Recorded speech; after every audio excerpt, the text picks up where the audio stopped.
Hemos iniciado una serie.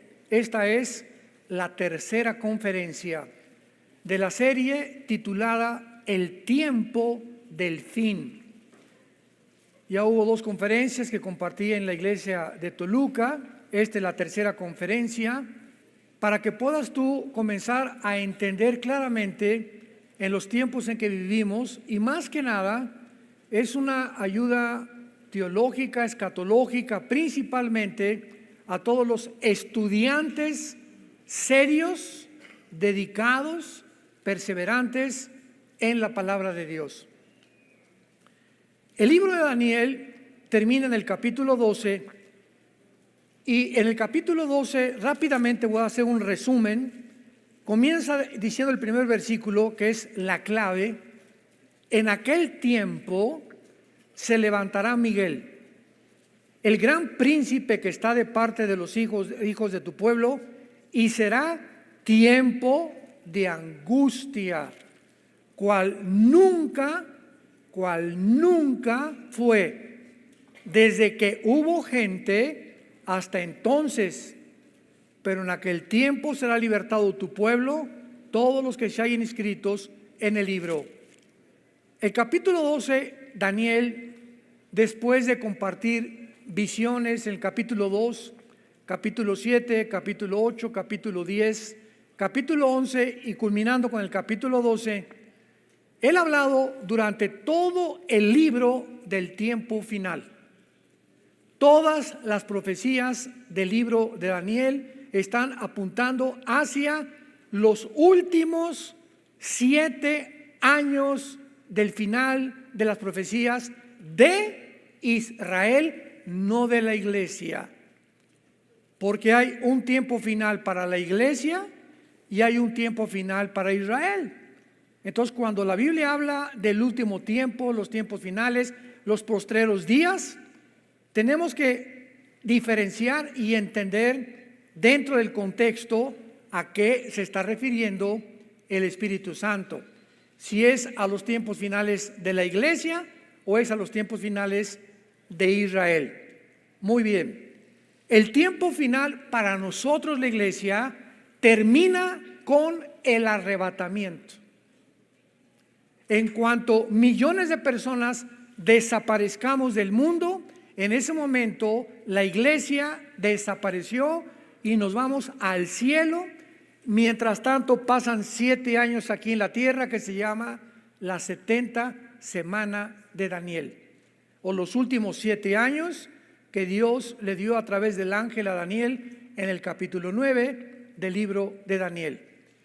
Entonces nosotros estamos en el cielo, donde Dios nos va a preparar y Dios va a condicionarnos y Dios va a poder seleccionarnos mientras estamos en el cielo y en la tierra pasan los 7 años de la tribulación. ¿Quiénes de nosotros vamos a gobernar en el milenio? Entonces va a ser una prueba tremenda allá arriba.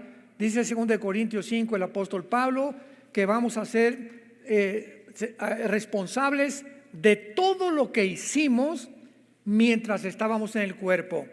Desde luego desde el momento de la conversión, porque todo lo que tú hayas hecho antes de ser convertido, traficante de drogas, prostituta, transgénero, borracho, parrandero, jugador, abortaste 10 veces, no importa lo que hayas hecho antes de convertirte, estás sepultado en el océano.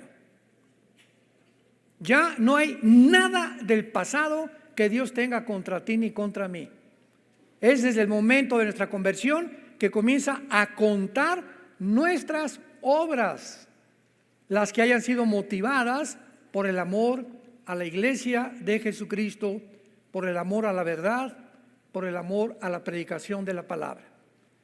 Entonces es importante, porque cuando dice en Daniel 12, en aquel tiempo, esta palabra tiempo es Enrique, T de tío, H, apúntalo ahí en tu Biblia. Por eso siempre les digo, dichosos los que traen su Biblia, o si no, apúntalo ahí en tu mano, no sé, un pedazo de papel, pero por favor ya tómale amor a la palabra. Esta palabra es una de las palabras que se usa para el tiempo, que se traduce en el griego kairos. O sea, es el sinónimo en el griego de kairos. ¿Cuál es el tiempo kairos? El tiempo específico. Lo explico.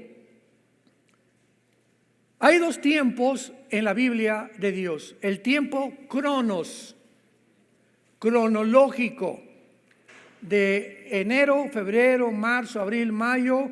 Agarras tu calendario 2024, voy a hacer mi agenda cronológicamente, voy a decir qué hago en mayo, qué hago en junio, etcétera, etcétera. Ese es el tiempo cronos. Pero el día de tu cumpleaños es un día especial de todo el año, ¿correcto? Ese día es kairos. El Día de las Madres es un día especial para ellas, aunque todos los días deben ser Día de las Madres, es el tiempo kairos. En Navidad el 24 es un tiempo especial donde aprovechamos para ganar almas y para hablar de Cristo y darnos regalos. Es un tiempo kairos. Entonces el tiempo kairos es un momento específico escogido por Dios. Cuando Cristo nació, Gálatas capítulo 4, en la consumación de los tiempos, Dios levanta a una mujer, María, para que nazca su hijo. Cristo nace en el tiempo kairos, en un momento especial de la historia. Entonces, cuando dice Miguel, en aquel tiempo, Miguel está relacionando del versículo 40 del capítulo anterior de Daniel al versículo 45, donde Daniel 11, 40 al 45, se está hablando de las últimas guerras del anticristo. Y el anticristo entra a la guerra cuando los primeros 3 años de la tribulación no va a haber guerra.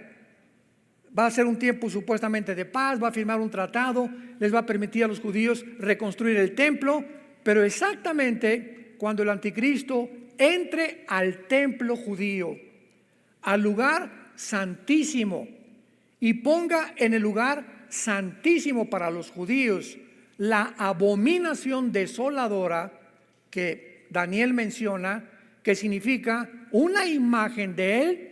No sé si va a ser de inteligencia artificial o va a ser un robot o va a ser algo que pueda manifestar y claramente que parezca que tiene vida, pero cuando él ponga esa imagen, desde ese momento comienza la persecución más cruel, más sanguinaria de toda la historia contra los judíos y contra el pueblo cristiano que en aquel tiempo se haya convertido durante la tribulación.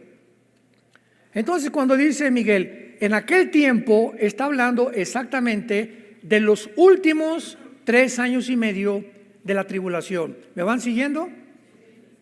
Muy bien. Ahora, veamos algo importante antes de pasar a corroborar esto, que esta frase que se usa, en el libro de Daniel, se usan 2 frases, por favor, apúntenlas, estudiantes de escatología, que les interesan las profecías bíblicas. Hay 2 frases en todo el tiempo de Daniel que se tradujeron el tiempo del fin o los postreros días. La primera es Ketz, con Q de queso, U, E de Enrique, T de tío, S de Samuel. Ketz, así como suena. Y después E de Enrique, T de tío, Et, que fue traducido el tiempo Kairos o el tiempo del fin, o sea, un tiempo específico. Y la otra frase es Acharit Yom, tal como suena, Acharit con CH, Yom es con Y, que se traduce días muchas veces. Esto se tradujo como los postreros días. Muy bien, vayamos rápidamente al libro de Deuteronomio capítulo 4 y veamos en el versículo 30 que ya se había profetizado que Israel iba a atravesar en el futuro un tiempo de tribulación, o que se conoce también en Jeremías 30 como tiempo de angustia para Jacob.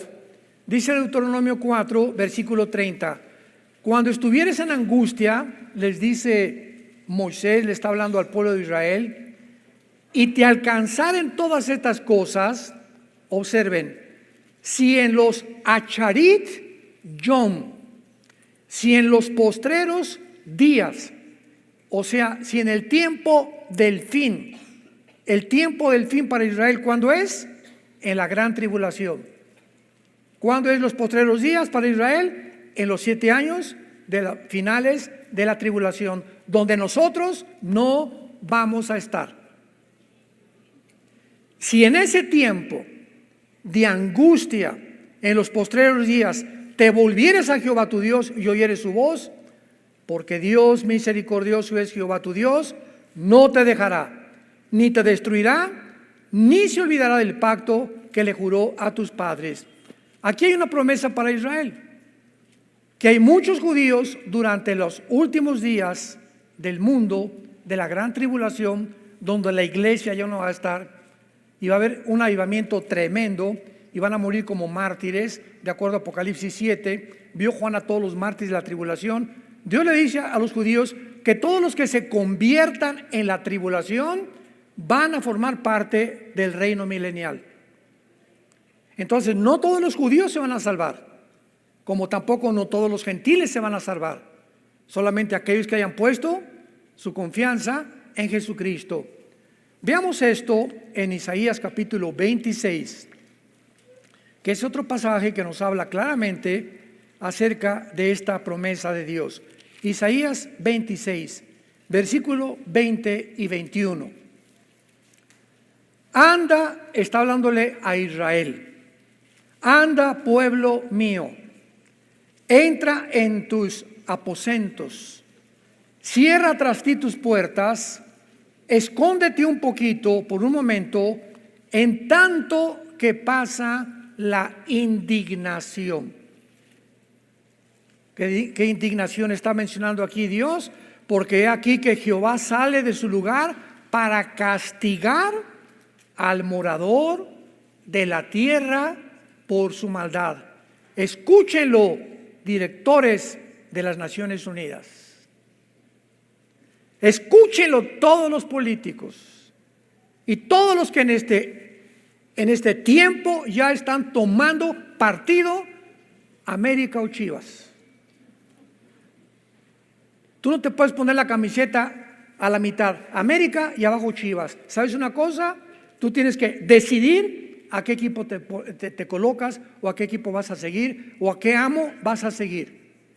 Y este es el tiempo impresionante que una película como esta del El Sonido de la Libertad haya causado tal conmoción en el mundo, que todos comienzan a preguntarse, las televisoras cristianas, todos los de la derecha, ¿verdad? Todos los que estamos del lado de la familia, de la ética, de la moral, de los mandamientos de Dios, de que estamos en contra de todo lo que no es más que dos géneros, y los que están en contra, y se están levantando compañías, te repito, como Disney, compañías de coches, compañías televisoras, de radio, partidos políticos. No pasen esa película, inmediatamente se colocan, ya se pusieron la camiseta. Estamos a favor de la pedofilia. Increíble. Jesús dijo: he venido a traer espada.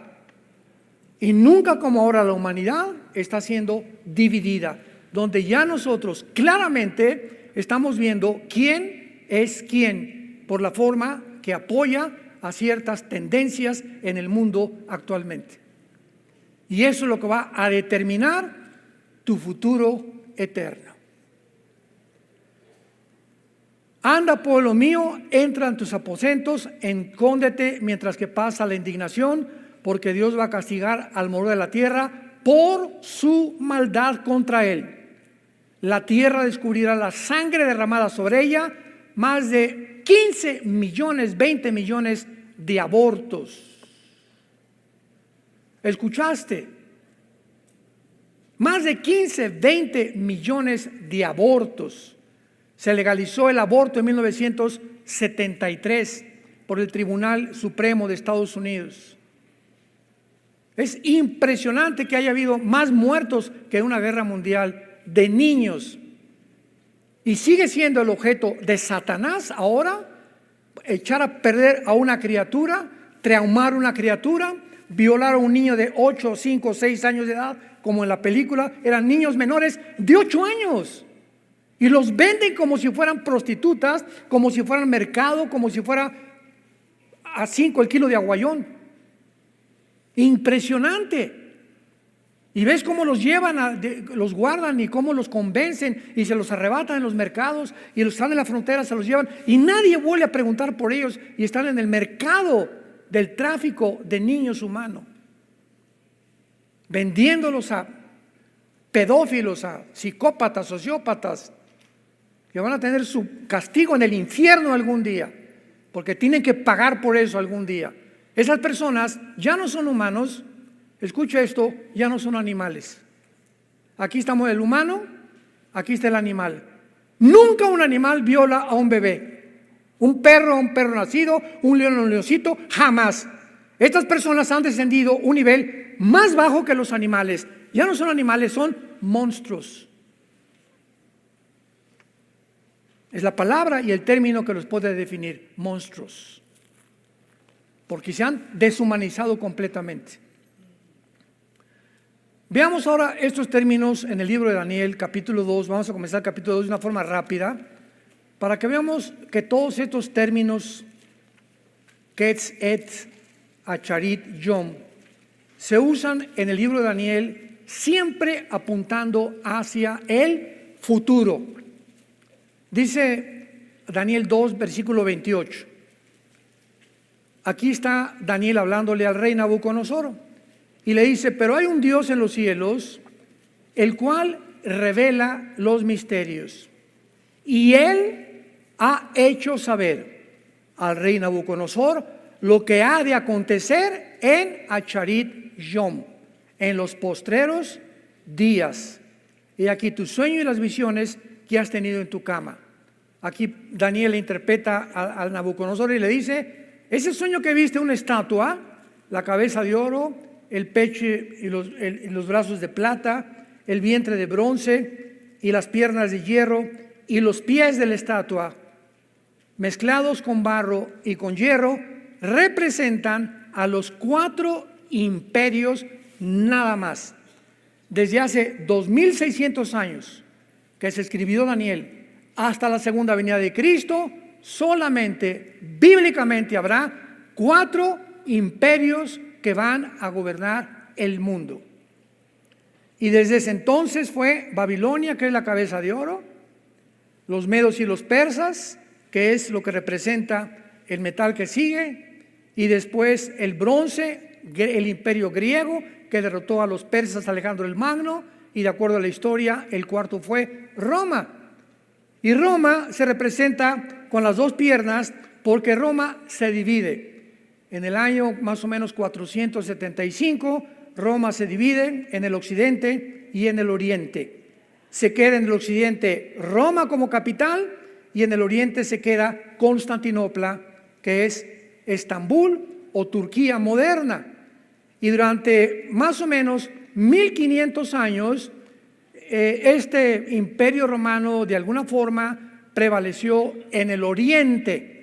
Y vinieron los otomanos turcos, que durante casi 500 años gobernaron el mundo, ¿verdad? Bueno, no el mundo porque no controlaron todo el mundo, pero vencieron a Roma oriental y hasta 1923, después de la Primera Guerra Mundial, vinieron los ingleses, vencieron a los otomanos turcos y entonces los ingleses se apoderaron del Medio Oriente. De 1923 a 1945, que los judíos regresaron más o menos a su tierra en el 48, del 23 al 45, el Medio Oriente no era geográficamente como tú lo ves actualmente en un mapa, sino que llegaron los ingleses con algunos de Francia y dijeron, Jordania va a estar aquí, a Israel le vamos a tocar esta parcela, a Siria esta, a Egipto esto. El Medio Oriente lo arreglaron geográficamente los ingleses. Y todo fue preparado para que en el 48, 3 años después de la Segunda Guerra Mundial, regresara Israel como una nación independiente, soberana ante el mundo entero.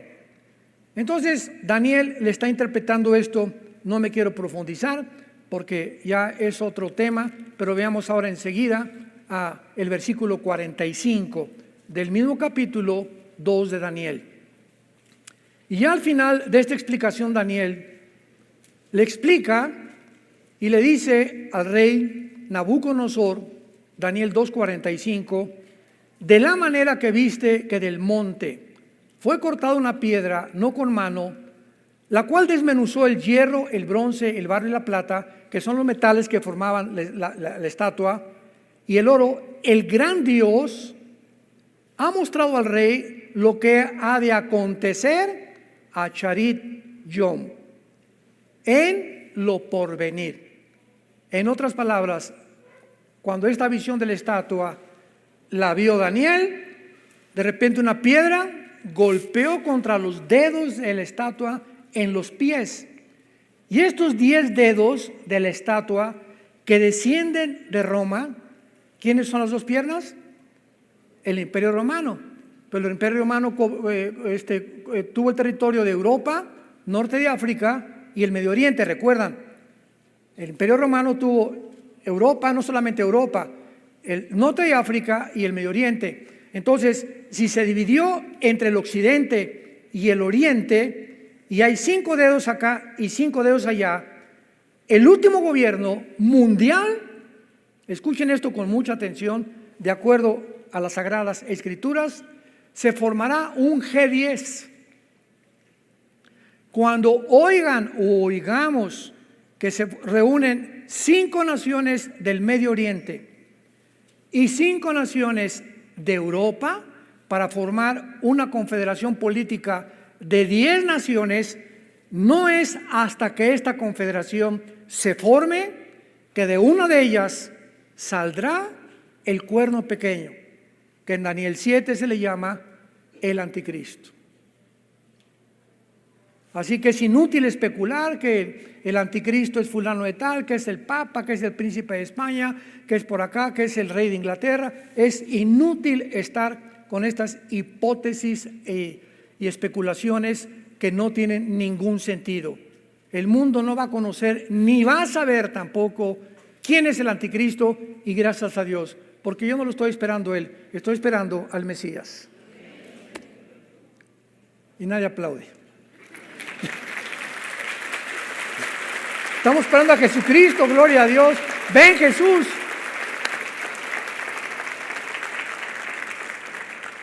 Así termina Apocalipsis 22. Ven Jesús. Y los que tienen sed, vengan y beban del agua de la vida gratuitamente. Ven Jesús, es el anhelo diario.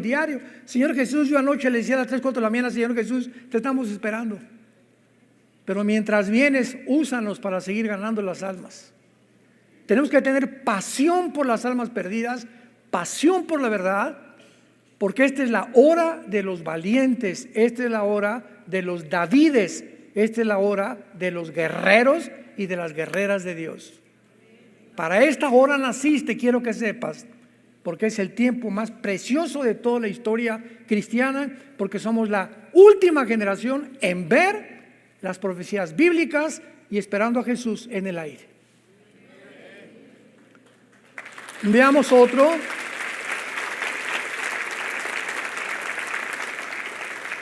Daniel 8, versículo 17.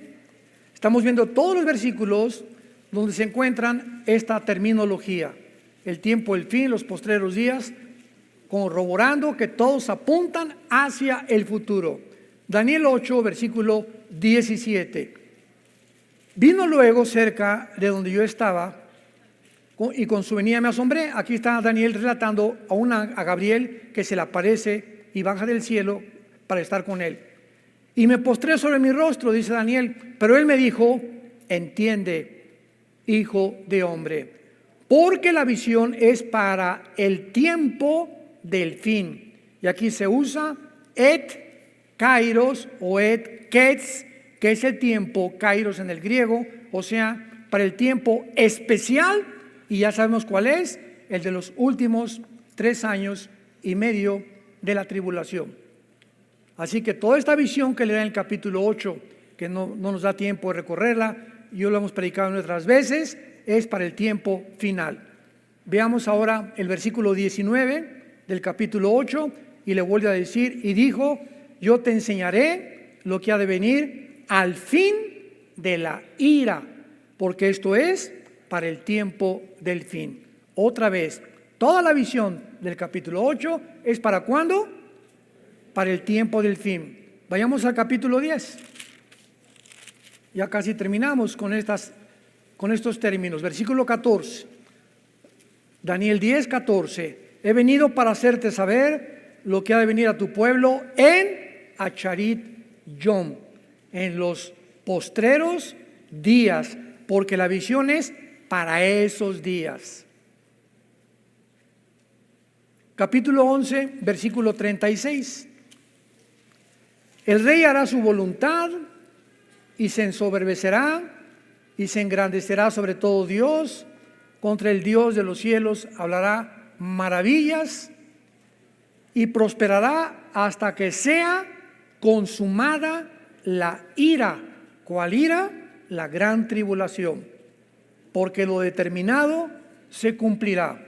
Y terminamos con el capítulo 12, versículo 9, que es el tema principal de nuestras conferencias. Daniel 12:9. Él respondió, otra vez el ángel Gabriel le dice a Daniel, porque estas palabras están cerradas y selladas hasta el tiempo del fin. Vean esto. Todas estas visiones de Daniel no se podían comprender ni se podían entender porque estaban cerradas. Daniel, desde que te estoy dando estas profecías, van a pasar 2600 años. En ninguna época de la iglesia, ni de los padres, ni de la Reforma, ni del Renacimiento, ni de la época de las misiones 1800, 1900, nadie va a entender estas visiones, ni los imperios ni nada, hasta los que vivan la última generación. Entonces, pasan 600 años de que el ángel le dijo estas palabras, y Juan el apóstol es llamado por Dios cuando estaba en la isla de Patmos. Tenía como 90, 95, 96 años, fue el último de los apóstoles que murió, Juan. Y tiene una visión, Juan, donde Cristo se aparece glorificado enfrente de él, con los ojos como, ¿verdad?, con una vista como de bronce bruñido, el pelo blanco como la lana, con un vestido largo como el lino fino, un cinto de oro, los pies como bronce bruñido, etcétera, etcétera. Y entonces Cristo le revela a Juan el Apocalipsis, y aquí pasa algo muy interesante. Escuchen esto. A Daniel se le ordena sellar las palabras hasta el tiempo del fin, pero Dios le dice a Juan, esto que te voy a decir, no lo selles. Y por eso el libro del Apocalipsis, ¿cómo comienza el Apocalipsis? ¿Cómo comienza diciendo el Espíritu Santo, el Apocalipsis, en el capítulo 1, y cómo escribe el apóstol Juan? La revelación de Jesucristo que Dios le dio para manifestar a sus siervos las cosas que deben, ya no está el tiempo del fin, ¿verdad?, que deben suceder, que eso pronto. Y la declaró enviándola por medio de su ángel a su siervo Juan, que ha dado testimonio de la palabra de Dios, del testimonio de Jesucristo y de todas las cosas que ha visto. Bienaventurado el que lee y los que oyen las palabras de esta profecía y guardan las cosas escritas, porque, ¿no oigo? El tiempo está cerca. Pregúntate ahorita, oiga, esto fue escrito hace 2000 años. Ya han pasado 2000 años. ¿A qué se refiere con que el tiempo está cerca? O sea, cuando le dijo el tiempo está cerca, ¿le estaba diciendo el año que entra? ¿O en 5 años? No, de ninguna manera. Ya estaba entendido por el libro de Daniel. Lo que Cristo le estaba diciendo a Juan al dejarnos el Apocalipsis, el tiempo siempre está cerca para todos los seres humanos, porque ¿a qué edad morimos? ¿80? ¿85 los más fuertes? Ruth Coffey, la misionera que nos recogió a mi esposa y a mí, que está en Cuernavaca, cumplió 97 años la semana pasada. Una mujer de Dios, Ruth Coffey, la honramos y oramos siempre por ella. Pero nadie llega ya a los 85, 90, y el momento de tu muerte, el tiempo llegó para ti, para ti, para ti, para ti. Eso es lo que significa, el tiempo está cerca, porque el día de tu muerte entregas tus cuentas a Dios. La vida es bien corta, tenemos una sola vida, una sola, para vivirla. Escoge tú a quién quieres servir, pero yo en mi casa serviremos a Jehová. Escoge. Llegó el tiempo de la hora.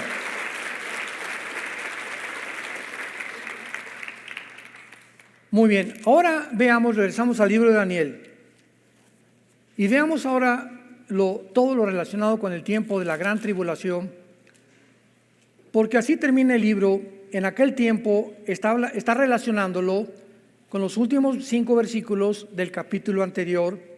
El ángel, en aquel tiempo, ¿cuál tiempo? ¿Cuál tiempo está hablando? Un tiempo específico, se levantará Miguel. Es interesante cuando acomodamos lo espiritual sobre lo espiritual, precepto sobre precepto, escritura sobre escritura, y no tomamos una escritura de por acá y otra de por allá, armamos una doctrina con una y armamos una doctrina con otra, sino que tenemos el contexto y vemos qué dice Deuteronomio, qué dice Juan, qué dice Zacarías, qué dice Malaquías, qué dice Sofonías, qué dice Joel, y unimos las piezas y tenemos un rompecabezas armado. Y así es como se traza la palabra de Dios. Requiere diligencia, perseverancia, entrega, dedicación, pero más que nada, disciplina. Veamos ahora claramente de qué forma la Biblia nos muestra que desde el Antiguo Testamento como en el Nuevo Testamento ya se estaba describiendo o enseñando los postreros días que serían de angustia. Por ejemplo, el arcángel Miguel le dice en aquel tiempo, o sea el tiempo en que el anticristo, porque vean cómo termina Daniel 11, versículo 44 y 45. Vean cómo termina Daniel 11, 44 y 45, está hablando del anticristo. Pero noticias del oriente y del norte lo atemorizarán. Saldrá con gran ira para destruir y matar a muchos, y plantará las tiendas de su palacio entre los mares y el monte glorioso y santo, mas llegará a su fin y no tendrá quien le ayude. ¿A qué tiempo se refiere aquí el Espíritu Santo del anticristo? Al final de la carrera del anticristo, a los últimos 3 años y medio que le quedan. Esto nos habla que el anticristo, después de firmar el tratado con los judíos, no va a vivir en Israel. Posiblemente se vaya a Irak o a la región de la antigua Mesopotamia, que significa entre 2 ríos, que era Irak y Siria, que es la zona geográfica en la que estaba dividida el Medio Oriente en la antigüedad, en el Antiguo Testamento. Entonces parece que el anticristo va a estar en Irak, porque en esa zona, Irak, Arabia Saudita, Kuwait, se va a levantar el centro comercial más grande del mundo en los próximos meses, en los próximos años, que termina en Apocalipsis 18. ¿Se acuerdan ustedes? La ramera en el capítulo 17, el gran centro comercial en el capítulo 18 del Apocalipsis, donde todos los reyes de la tierra van a negociar y nadie ahí va a comprar sin estar marcado con el 666. Todos los que quieran comprar en el centro comercial, entonces el anticristo va a llegar el tiempo en que muda, dice aquí, y entonces plantará las tiendas de su palacio entre el monte glorioso que es Jerusalén. El anticristo muda sus cuarteles generales a la ciudad de Jerusalén, que es ya el final de su carrera. Como lo sabemos, porque estando él en Jerusalén, noticias del oriente lo atemorizarán, tal vez como dice Apocalipsis 16, del 12 en adelante, y vi a los reyes del oriente que venían a la guerra del Armagedón, mientras el anticristo está ahí en el valle del Megiddo. Todos los que fuimos a Jerusalén hace algunos días, es impresionante el Valle del Meguido. Ahí Napoleón Bonaparte dijo: aquí será la tercera guerra mundial. Así lo expresó Napoleón Bonaparte antes de morir, cuando estaba en el Valle del Meguido en Israel. Entonces ahí va a ser la tercera guerra mundial, el Armagedón. Entonces la Biblia está hablando en aquel tiempo, es los tiempos finales del anticristo. ¿Se fijan cómo vamos hilando? Para ir determinando en qué tiempo está hablando la Biblia. Ahora vamos a corroborarlo con Apocalipsis 12, que esto ya confirma de una forma indubitable, inequívoca, que está hablando de los últimos años del anticristo y de la gran tribulación. Apocalipsis 12, versículo 7. Después hubo una gran batalla en el cielo. Miguel y sus ángeles luchaban contra el dragón, y luchaba el dragón y sus ángeles, mas no prevalecieron, ni se halló ya lugar para ellos en el cielo. ¿Por qué en Daniel 12 dice: y se levantó Miguel? Porque el arcángel Miguel está puesto como protector de la nación de Israel. Es el arcángel más grande de los ángeles de Dios, con el título y el rango más elevado, el que está encargado de proteger a Israel a través, desde que Abraham, Jacob, Isaac fundaron la nación. Y entonces vino Egipto primero, la primera opresión, después vino Asiria contra Israel, Babilonia, Medo-Persia, Grecia, Roma, y a través de todos estos imperios los judíos sobrevivieron. Desaparecieron todos los demás tribus que había, ¿verdad? Todos los que se levantaron a su alrededor, nadie sabe que están enterrados en las arenas del desierto. Son expulsados 2000 años los judíos, 70 años después de Cristo, por negar al Mesías, y son repartidos en todas las naciones. Y en 1948 es la primera civilización. Señores historiadores, señores sociólogos, señores geólogos, antropólogos que nos escuchan, nunca en la historia existe un pueblo que haya sobrevivido 2000 años y que hayan sido dispersados por todas las naciones y que lleguen a su nación y no se les haya olvidado su idioma, su cultura, sus tradiciones, ni su religión. Nosotros los mexicanos, nicaragüenses, guatemaltecos, pasamos al otro lado y ¿cómo te llamas? Henry Ford. O sea, ya se nos olvida el español. O crecemos una cultura igual con los italianos, Yo me he encontrado cantidad, hay un señor yo Paladino que lo conozco muy bien, que entrena a los motociclistas con motores Harley allá en Estados Unidos. Es un grande entrenador de motociclismo. Una vez le pregunté: ¿tú no hablas italiano? No, no hablo italiano. Y a todos que tengan así Capellini, Paladino, etcétera, etcétera, se les olvidó el italiano ya, se les olvidó el francés, pocos hablan alemán ya. La cultura siempre tiende a absorbernos. No pasó así con los judíos, pero no porque sean especiales ni más inteligentes, simplemente para demostrar que eran el pueblo que Dios había escogido y para que Israel sea la evidencia más grande que Dios existe.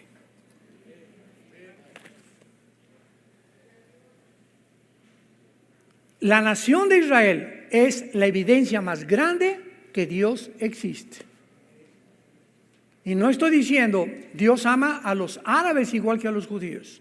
Dios ama a los palestinos igual que nosotros. Dios ama a los iraníes. Dios ama porque no hay acepción de personas. Simplemente escoge un pueblo para que los ojos del mundo estén atentos a lo que está pasando y vean de qué manera nadie ha podido destruirlos. Llegan en el 48, al otro día los rodean y los quieren matar. Viene la guerra del 56, la guerra de 1967, junio, la guerra de los 6 días de 1967, donde 5 naciones árabes dirigidas por Nasser, el expresidente de Egipto, se reúnen para extirpar, aniquilar destruir al pueblo judío y echarlo para siempre al mar Mediterráneo. En la ley de las probabilidades, ustedes que les gustan las matemáticas, en la ley de las probabilidades, era 12 a la 15ª potencia las probabilidades que tenían de salir vivos de la guerra de los 6 días. ¿Qué estoy diciendo para hacer una comparación?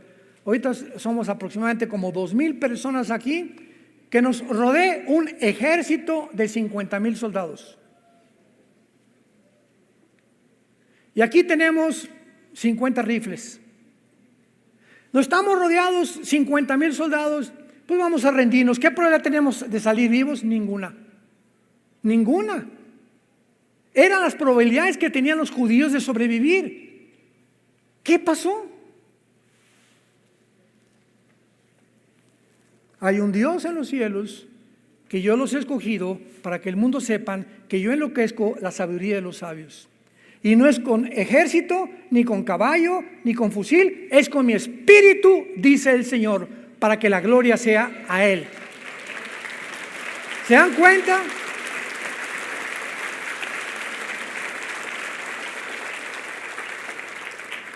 El 2 de junio se levantan 7, 8 pilotos judíos, se suben a sus aviones y ellos, sabiendo que los árabes a las 6:30 o 7 desayunan, a las 5:30 o 6 de la mañana vuelan sobre Egipto y arrasan con toda la aviación de Egipto.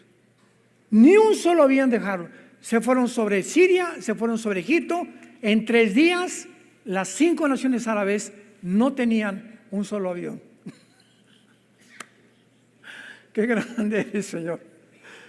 Una vez que ellos dominaron el aire, era más fácil dominar la tierra. Bueno, a los 6 días nada más duró la tierra, estaban en la península del Sinaí, reconquistaron la ciudad de Jerusalén y tomaron las colinas del Golán y la franja de Gaza y el banco oriental que es Cisjordania, en menos de 6 días. Adivinen por qué terminó en 6 días. Porque el séptimo tenían que descansar. Parecía una ironía, ¿no? Bueno. Y porque el arcángel Miguel está de parte de ellos. Y va a llegar el final en la gran tribulación, donde después hubo una gran batalla en el cielo. Y está hablando del tiempo del arcángel Miguel de Daniel 12:1. Es la misma batalla. Se levantó el arcángel Miguel, el que está de parte de los hijos de Israel, y fue tiempo de angustia. Es el tiempo que estamos viendo en Apocalipsis 12. Pero no prevalecieron, ni se halló lugar para ellos en el cielo. O sea, en la gran tribulación va a haber una batalla para decidir quién se viene a la tierra. Y entonces es derrotado Satanás y sus ángeles, y Satanás, Lucifer y sus ángeles y sus demonios en los últimos 3 años y medio de la semana 70 de Daniel, de la gran tribulación, son arrojados a la tierra. Si ahorita hay maldad y él está todavía por ahí reguileteando en el aire arriba de nosotros, imagínense cuando esté aquí ya abajo con sus ángeles caídos, que segurísimo van a tomar forma humana y van a creer que son extraterrestres. Tal vez me imagino que puede haber, porque ahorita está una obsesión con los ovnis, y no saben ni siquiera qué hay detrás del movimiento ovni, que son materializaciones de la energía satánica. Son ángeles preparando el camino para que cuando venga el anticristo con los milagros, van a creer que son extraterrestres, porque los milagros que van a hacer no los puede hacer ningún ser humano, pues se vienen sobre la tierra. Y lo explica aquí el versículo 12 de Apocalipsis, versículo 9. Y fue lanzado fuera el gran dragón. Hasta la segunda parte de la tribulación será lanzado del cielo. Ya Satanás no tendrá acceso al cielo. Todavía tiene acceso al cielo. Por eso dice primera de Juan, si hemos pecado, abogado tenemos para con el Padre, a Jesucristo el justo. Porque el cielo es un tribunal. Aquí está Dios en su trono, aquí está el acusador como en un juicio, y aquí está el abogado defensor. El acusador es el diablo. La palabra Diablo significa acusador. Satanás significa enemigo. Su nombre no es acusador ni enemigo, su nombre es Lucifer. Entonces tú pecas y viene Satanás acusándote. Ve a Paquito lo que hizo antier, y esto y el otro, y ya viste lo que hizo Carmelita, y ya viste que se fue con otra mujer, y ya viste que están fornicando y está viendo películas pornográficas. Y en ese momento Cristo, dice Hebreos, que vive para interceder por nosotros, no puede hacer nada. Y le abre la puerta de tu casa a los demonios, a tu vida, a tu mente, y comienzan a atormentarte y comienzan a provocar problemas en tu casa, con tus hijos, con tus nietos. Se te viene una bandada como no te imaginas, y Cristo está así cruzado. ¿Por qué? Porque dice, hasta que tú no digas, Padre, perdóname. En ese momento Cristo se pone en medio y dice, Satanás ya pidió perdón, no tienes nada contra él. Y cierras la puerta de tu casa, de tu mente y de tu corazón a los demonios.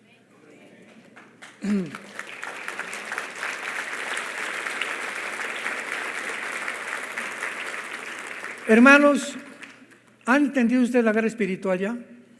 En la que estamos enfrascados. Ten cuidado cuando pecas.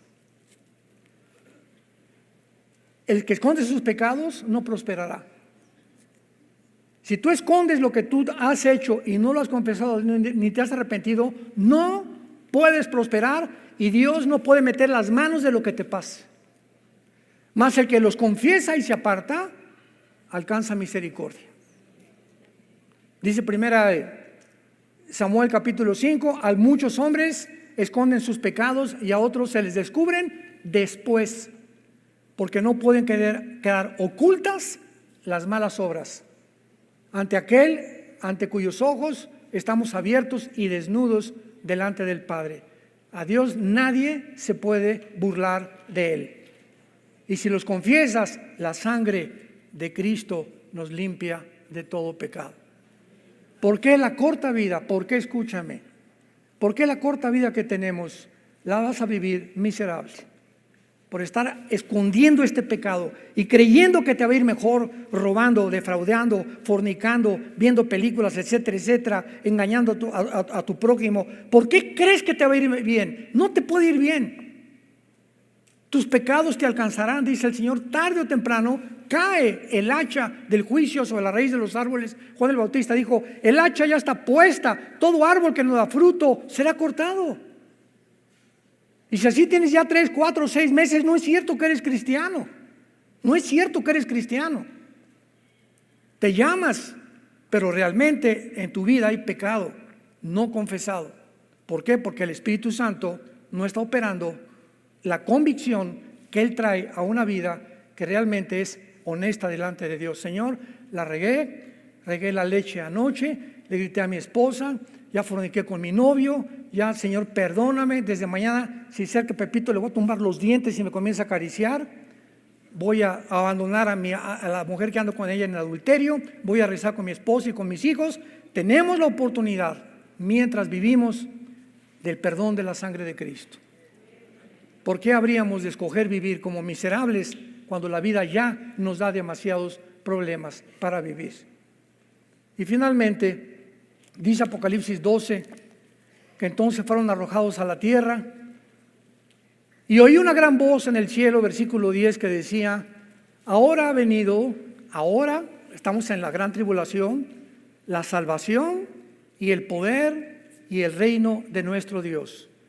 Y la autoridad de su Cristo, porque ha sido lanzado fuera el acusador de nuestros hermanos, el que los acusaba delante de nuestro Dios. ¿Cada cuando nos acusa Satanás?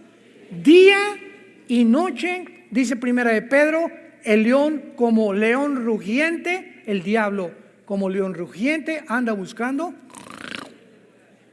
como un león desesperado por comida, está esperando una debilidad tuya, cualquier cosa que tú estés haciendo, pensando, para lanzarse y destrozar tus pensamientos, comenzarte a producir locura, que pierdas la brújula, ya no sabes qué es bueno, ya no sabes qué es malo, y puedes llegar a lo que dice Romanos 1, a tener una mente reprobada.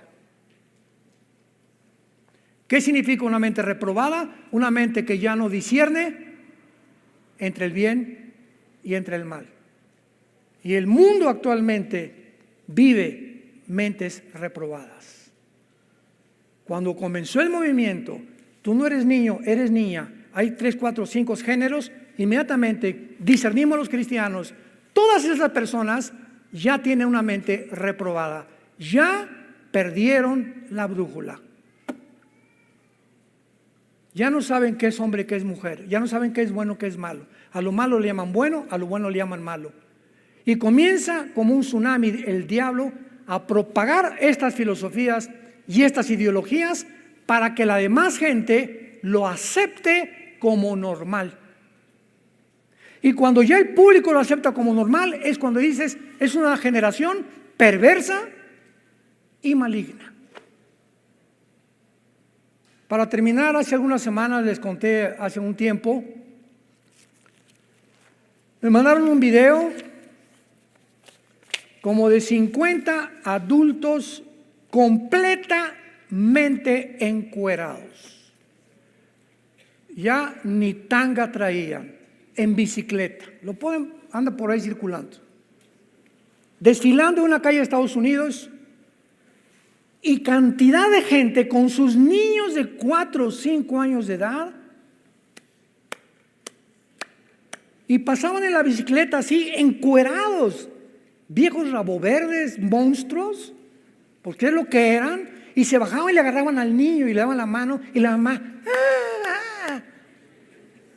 Y yo les compartí y les dije, todos esos en las bicicletas es una bola de psicópatas. Pero ¿saben una cosa? Están peor el público.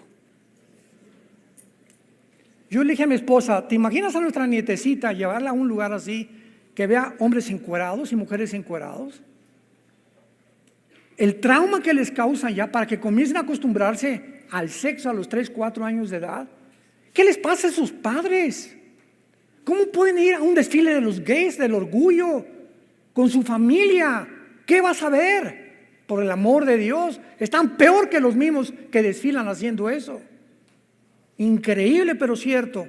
Y todavía cuando llegues a aplaudirlos es cuando dices mentes perversas y malignas, reprobadas por Dios, porque ese fue el camino que escogieron.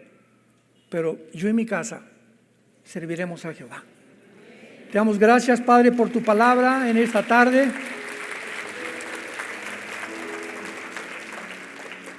Gracias, Dios y Padre de Jesucristo, que fue crucificado, enterrado y resucitado a los 3 días, y el cual está sentado a la diestra del Padre en las alturas, viviendo actualmente para interceder por nosotros, para defendernos de las acusaciones, para cuidarnos, protegernos con sus ángeles que día y noche acampan alrededor de los que le temen.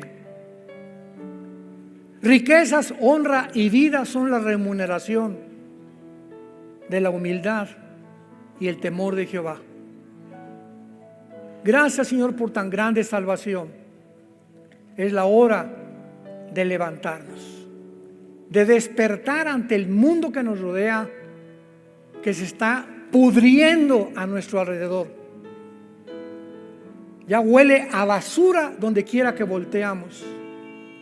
La humanidad como loca y millones de personas aprobando las cosas que son ya en contra de la misma lógica, en contra de la misma razón, en contra de la misma ciencia, en contra de la misma biología.